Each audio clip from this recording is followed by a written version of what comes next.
Elle semblait pourtant très intéressée par moi, elle semblait très amoureuse.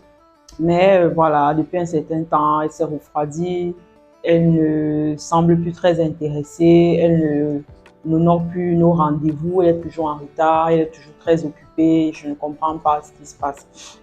Salut à toi, bienvenue sur ma chaîne. J'espère que tu vas bien et que ta semaine se passe bien.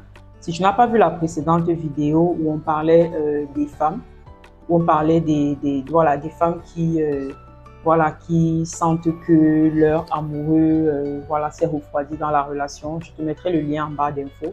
Ici, il s'agit des femmes qui se refroidissent dans la relation et qui prennent un peu de recul, voilà, qui se mettent en mode silence radio. Et on va partager avec les hommes 7 points, 7 raisons qui peuvent être la cause du refroidissement de ces femmes-là. Le premier point, en fait, c'est que tu es monsieur borné, monsieur je sais tout, monsieur à qui on ne fait aucun reproche, aucune remarque, monsieur à qui on ne peut rien apprendre. Et tu as cette tendance-là à toujours couper la parole, à monopoliser même la parole, à ne pas prendre en considération le point de vue de l'autre, à ne pas vraiment t'intéresser en fait. Tu es toujours en mode le pédagogue, le donneur de leçons, vraiment celui qui apporte la lumière dans l'obscurité qui a toujours été sa vie, dans sa manière de prendre les décisions, sa manière même de gérer sa vie. Et ça peut vraiment refroidir, ça peut vraiment casser la dame, la fille, et puis la refroidir, la faire fuir en fait. Voilà, si tu es monsieur, je sais tout, eh bien, il faut un peu revoir ta manière de communiquer, ta manière d'être avec elle. Un autre point qui peut la faire fuir, c'est que tu ne te développes pas, tu ne te formes pas, et ça c'est un corollaire aussi du premier. Celui qui sait tout, bah, ne va pas vers la connaissance, il ne va pas vers les autres pour apprendre d'eux. C'est quelqu'un qui n'aura pas, qui aura très difficilement un mentor, qui aura très difficilement un coach, qui aura très difficilement une figure, une autorité au-dessus de lui, voilà, avec qui tu pourras aller te tourner s'il y a un souci, à qui tu es sûr qu'il peut lui parler, il peut comprendre, il peut lui dire des choses, de faire des choses, et il va les faire par respect pour lui, voilà, parce qu'il a du respect pour cette autorité. Ça peut être un mentor, ça peut être un papa, ça peut être autre, voilà. Donc, c'est quelqu'un qui, tu as remarqué, ne se développe pas, il ne se forme pas, il n'assiste pas à des conférences, il n'a pas de mentor, il n'a pas d'autorité au-dessus de lui.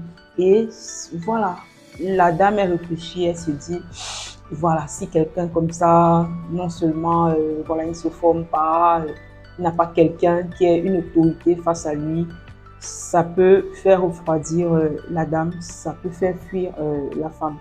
Un autre point aussi qui est l'un des, voilà, qui n'est pas l'un des moindres, c'est une colère noire. Tu piques des colères noires, des colères qui font que tu fais peur en fait. Tu deviens violent, voilà, quand tu te mets en colère, tu es méconnaissable. Voilà, tu deviens une autre personne, un peu comme une bête. Très souvent, certaines personnes vont casser des choses, certaines personnes vont crier, ils vont se mettre un peu comme dans un état second. En fait, tu ne sais pas contenir ta colère. Quand tu es en colère, tu es vraiment une autre personne, tu es méconnaissable, tu fais peur et tu peux faire fuir cette femme-là. Un autre point qui est un corollaire du premier, c'est que tu es très violent verbalement. Il y en a qui sont très violents physiquement, surtout quand ils sont en colère. Mais voilà, il y en a aussi qui sont très violents verbalement uniquement. C'est vrai que quand on est violent verbalement, physiquement, franchement, c'est tout comme. Il y a des paroles, quand tu les donnes, c'est comme des balles en fait. C'est comme des balles d'un fusil. Donc tu es violent verbalement. Voilà, tu dis des choses tellement dures. Tu la dénigres, tu l'insultes, tu lui fais des remarques qui la touchent au plus profond de son âme. Et le pire, c'est que tu ne les reconnais pas. Voilà, tu ne te rends pas compte en fait que tes paroles, ça blesse. Ton attitude blesse, ton attitude frustre et tu le fais tout le temps. Et ça peut être de nature à faire fuir cette femme, ça peut être de nature à la refroidir dans la relation. Un autre point, c'est que tu parles trop de sexe. Tout le temps, tu parles de sexe. Quand tu es avec elle, tu es toujours en train de faire des allusions au sexe. que ce soit la nourriture, que ce soit les conversations que vous avez, les films que vous regardez quand vous êtes à deux. Voilà, tu ne parles que de sexe. Tu veux tout le temps avoir des relations sexuelles avec elle. Et si vous êtes dans ce genre de relation où vous avez voilà, des relations sexuelles, tu en veux tout le temps, tout le temps, tout le temps. Tu parles tout le temps de sexe. Les autres sujets ne te semblent pas très importants, très intéressants. Lorsqu'on parle de sexe, voilà, tout de suite, tes yeux rayonnent, tu es super intéressé, tu es in dans la conversation et autres. Tu en parles tellement que ça devient dégoûtant pour elle et ça peut faire fuir, ça peut la refroidir dans la relation. Une autre chose, c'est que tu es très négligé, malpropre et voilà, tu n'es pas très présentable. Et en fait, tu t'en fous en réalité. Voilà, pour toi, voilà, tu n'en as pratiquement rien à cirer. En fait, c'est comme un style pour toi. Voilà, le style, le t-shirt, voilà, comme ça, bizarre, un peu défraîchi, le jean déchiré, taille basse, voilà, qui n'est pas repassé, tu t'en fous en fait, voilà. Tu as un air un peu négligé et tu sembles très à l'aise avec ça. Toi, tu pratiques la doctrine de je me lave un jour parce que l'eau, ça gâte ma peau, l'eau, il ne faut pas gaspiller l'eau et tout ça là. C'est comme si tu es partenaire de la société de CDE. Tu n'aimes pas trop te laver. Et voilà, question odeur, toi tu es partisan de l'homme, c'est quelqu'un qui a une odeur de bouc et tout ça. Donc voilà, tu es tellement négligé et voilà, tu sembles être à l'aise avec ça. Ça peut être de nature à la faire fuir ou à la refroidir.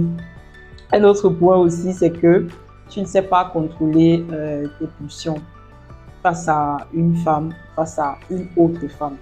Voilà, tu es tellement prompte, même quand vous êtes ensemble, à regarder d'autres femmes, à scroller, voilà, à regarder. Dès que tu vois une paire de fesses, dès que tu vois une paire de gros seins, voilà, tu es directement en ébullition, quoi. Tu n'hésites pas à aller de relation en relation, même quand tu es avec elle. Voilà, et elle le sent, elle le sait, elle t'a déjà vu une ou deux fois et elle se pose la question de savoir, mais où est-ce que je vais dans cette relation-là?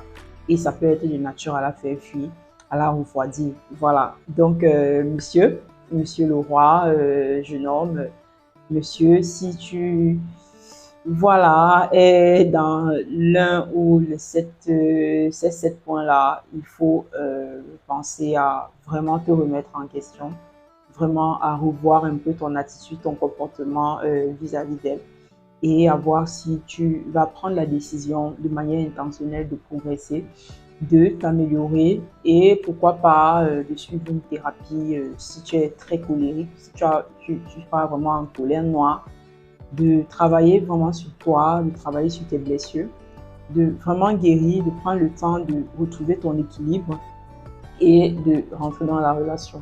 Pourquoi pas en discuter avec elle, d'avoir une franche communication avec elle et vraiment de faire ce chemin ensemble, de faire ce parcours de développement personnel, de croissance personnelle ensemble et pourquoi pas, ça peut être quelque chose de bien. Voilà, j'espère que tu as aimé cette vidéo et que tu as appris quelque chose. Si c'est le cas, laisse un commentaire, like cette vidéo, partage-la et c'est ensemble que nous allons grandir et nous développer. À très bientôt pour une prochaine vidéo.